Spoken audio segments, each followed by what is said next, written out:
প্রথম অধ্যায়। শন শন শন, একটার পর একটা তীর চলেছে। ঘাসের বন ভেঙে চুরে জানোয়ারটা যতই পালাতে চেষ্টা করুক, আজ আর রক্ষা নেই ওর। সাঁওতালেরা নির্ভুল ব্যূহ রচনা করেছে চারদিকে, যেন শব্দভেদে বান ছুটছে ওরা। প্রত্যেকটি তীর গিয়ে লাগছে লক্ষ্যস্থলে। বুনো শুয়োরটা দেখল আর আত্মগোপনের চেষ্টা করা বৃথা। এদিকের ঘাস বন তোলপাড় করে সে লাফিয়ে পড়ল বাইরের ফাঁকা মাঠের ভেতরে। ততক্ষণে তার নোংরা বিশাল শরীরটায় গোটা তিনেক তীর কাঁপছে থরথর করে। ঘন রক্ত সারা গায়ে তার জমে আছে, রক্তজবার একটা মালার মতো। নিতান্তই দুর্বুদ্ধি, তাই এই তল্লাটে একটা বুনো ওলের গোড়া খুঁড়তে এসেছিল সে। তাতেও যথেষ্ট হয়নি। একটা রাখাল ছেলেকে একটু দূরেই দেখতে পেয়ে ঘোঁত ঘোঁত করে তাড়া করেছিল তাকে।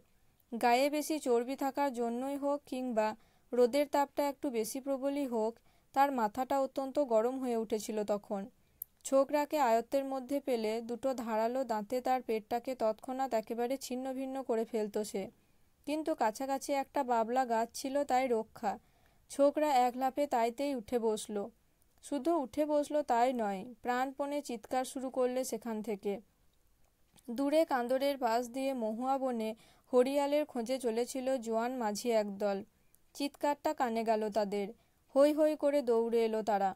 ততক্ষণে নিজের ভুল বুঝেছে বুনো শুয়োর। ঊর্ধ্বশ্বাসে পালাবার চেষ্টা করতে গিয়ে ঢুকে পড়েছে ঘাস বনের এই ফালিটুকুর মধ্যে। তারপর থেকেই চলেছে এই চক্রব্যূহের আক্রমণ। নিরুপায় হয়ে মাঠের মধ্যেই সে লাফিয়ে পড়ল। তারপর জব্বার মালার মতো থকথকে রক্ত তার সারা গায়ে। ঘোত ঘোত করে আওয়াজটা যন্ত্রণার গোঙানিতে পর্যবসিত হয়েছে এতক্ষণে। সাঁ করে আর একটা তীর এসে বিঁধল তার চোখের উপর। অন্ধের মতো শেষ আক্রোশে সম্মুখের লোকটার উপর সে ঝাঁপ দিয়ে পড়তে গেল। ছিঁড়ে টুকরো করে দেবে তাকে, নেবে মর্মান্তিক প্রতিহিংসা। কিন্তু সে চেষ্টা করবার আগেই চোখের পলকে আর একটা তীক্ষ্ণ ফলক এসে তার ফুসফুসটাকে ভেদ করে দিলে। হাঁটু ভেঙে মুখ থুবড়ে পড়ে গেল সে। থরথর করে কাঁপতে লাগলো সারা শরীর। তীর ছুটে এলো সনসন করে, একটার পর একটা। কখন যে নিজের সংকুচিত দেহটাকে প্রসারিত করে দিয়ে চিরদিনের মতো স্থির হয়ে গেল নিজেই জানে না সে। সমস্বরে জয়ধ্বনি তুলল সাঁওতালেরা। আর ঠিক সেই সময়ে মেঠো পথ দিয়ে যেতে যেতে সকৌতূহলে সেখানে সাইকেলটা থামালো রঞ্জন, কর্মী রঞ্জন চট্টোপাধ্যায়। আগ্রহ ভরে জানতে চাইল, কী রে, কী শিকার পেলি তোরা? বড়া বাবু, একমুখ হেসে জবাব দিল একজন। বেশ বড় তো। রঞ্জন ভীতি মেশানো চোখে তাকিয়ে রইল শুয়োরটার দিকে। হাঁ বাবু, খুব বড়। আর একজন আঙুল দিয়ে দেখিয়ে দিলে। দাঁতাল। আমরা সময় মতো এসে না পড়লেই শালা উ ছোকরাকে মেরে ফেলতো একদম। রাখাল ছোকরা তখন কাছাকাছিই দাঁড়িয়েছিল। সামনের দিকে একটা সাদা কাপড়ের ফালি ঝুলছে। তাছাড়া আর কোনো পরিধেয়ই নেই তার। দোকানে দুটো তামার বীরবৌলি। তার একেবারে আদিম বেশবাসের সঙ্গে ও দুটোকে কেমন বেখাপ্পা বলে মনে হয়। হাতে তার একটা পাচন বাড়ি। উত্তেজিতভাবে তখনও ঘন ঘন নিঃশ্বাস ফেলছিল সে। ওদের কথাবার্তা শুনে এগিয়ে এলো। অত্যন্ত বীরের মতো সজোরে গোটা দুই লাথি মারল শুয়োরটার পেটের ওপর। ধূলি মলিন কালো পায়ে জড়িয়ে গেল একরাশ জমে আসা ঘন রক্ত।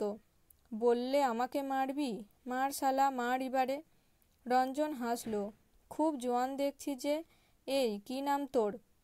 পায়ে শুয়োরের রক্ত মেখে ছেলেটা তখনও বীর রসে উদ্দীপ্ত। সগর্বে বললে, ধীরুয়া। একজন জানিয়ে দিল, উ টুলকু মাঝির বেটা।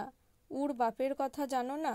সেই যে মাঝিটা ফতেশা পাঠানের পাইককে খুন করে হাজতে গেল। মনে পড়ল ঘটনাটা। মাত্র বছর দুয়েক আগে এ অঞ্চলের নামকরা জমিদার ফতেশা পাঠান দুর্জনে বলে সোনাদিঘির হাটের পথে নিজের লোক লাগিয়ে বাপকে খুন করায় সে। তারপর হাত করে জমিদারি। পিতৃহত্যার রক্ত হাতে মেখে নিঃসংকোচে সে তার রাজ্যপাট চালিয়ে যাচ্ছে। এমন লোকের সঙ্গে প্রজাদের সম্পর্ক যে খুব মধুর থাকবে না সে বলাই বাহুল্য। কিন্তু সাঁওতালেরা মোটের ওপর জমিদারের সান্নিধ্য থেকে দূরেই ছিল অনেককাল। কুঁজিকাটা আর ইকোর ঘাসে ভরা পতিত জমিতে বাস্তু বেঁধে বাস করতে অভ্যস্ত এই যাযাবরের দল। সামান্য ক্ষেত কামার আর শিকার করেই এদের দিন কাটে। বেশিরভাগ ক্ষেত্রেই জমিদার এদের কাছে প্রত্যাশা রাখে না। এরা খুশি মতো এক সের তামাক কিংবা দুটো একটা তিতির নজর দিয়ে আসে কখনো কখনো। কিন্তু ফতেশা পাঠানের জমিদারি মেজাজ হঠাৎ দিল্লির শাহেনশা বাদশাহের মতো চড়ে উঠল। গরুর গাড়ি করে আস্তে আস্তে সে দেখল মাঠের একটা অংশে মটর কলায় একটি ঘন সবুজের ছবি এঁকে রেখেছে। ফতেশা জানতে চাইল, ও জমি কার? বিশ্বস্ত বাদিয়া বরকন্দাজ বললে, হুজুরেরই। আহাম্মক!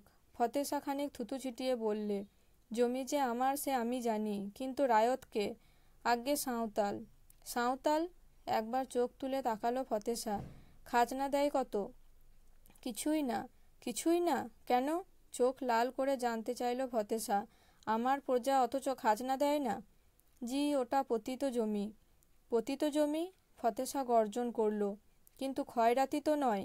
জমি আমার, পতিত হোক যাই হোক। চাষ দিতে কে বলেছিল ওদের খাজনা চাই? সাঁওতালেরা খেপে যাবে হুজুর। ডারপক কুত্তার দল, চেঁচিয়ে উঠল ফতেশা। নেমো হারামের বাচ্চা, সাঁওতালের ভয়ে ল্যাজ গুটিয়ে আছিস? খাজনা চাই আমার, কালই যেন পাইক আসে। পাইক এলো পরের দিন। ভদ্র ভাষায় কথাবার্তা বললে হয়তো রফা একটা হতে পারত, কিন্তু ফতেশা পাঠানের পাইক বরকন্দাজদের শিক্ষা দীক্ষা অন্যরকম। তাছাড়া খুন খারাপি করা বাদিয়া কাউকে বরদাস্ত করবার বান্দাই নয়। ফলে শেষ পর্যন্ত একটা তীর এসে মহবুব পাইকের গলা এফোড় ওফোড় করে দিলে। পুলিশ এসে চালান দিলে টুলকুকে। 10 বছর হাজত হয়ে গেল তার। সেই টুলকুর বেটা এই ধীরুয়া। রঞ্জন একবার অন্যমনস্কভাবে তাকালো ধীরুয়ার দিকে। কেউটের বাচ্চা কেউটে। বিষ সঞ্চয় করে প্রস্তুত হচ্ছে দিনের পর দিন। বরিন্দের প্রান্তে প্রান্তে, লাল মাটির টিলার আড়ালে আবডালে। চমক ভেঙে গেল। সাঁওতালদের একজন বললে, বাবু, আজ রাতে আমাদের পাড়ায় তোর নিমন্তন্ন। ওই শুয়োর খাওয়াবি বুঝি? হাঁ, আর পচায়। দুটোর একটাও আমার চলবে না মোড়ল। রঞ্জন হাসল। নিমন্তন্নটা জমা রইল ভবিষ্যতের জন্য, কেমন? হাঁ বাবু। আচ্ছা। মৃদু হাসল রঞ্জন। শেষবার তাকালো টুলকুর ছেলে ধীরুয়ার দিকে। তারপর আবার সাইকেল হাঁকিয়ে ধরল জয়গড় মহলের পথ। হাতে তার অনেক কাজ এখন।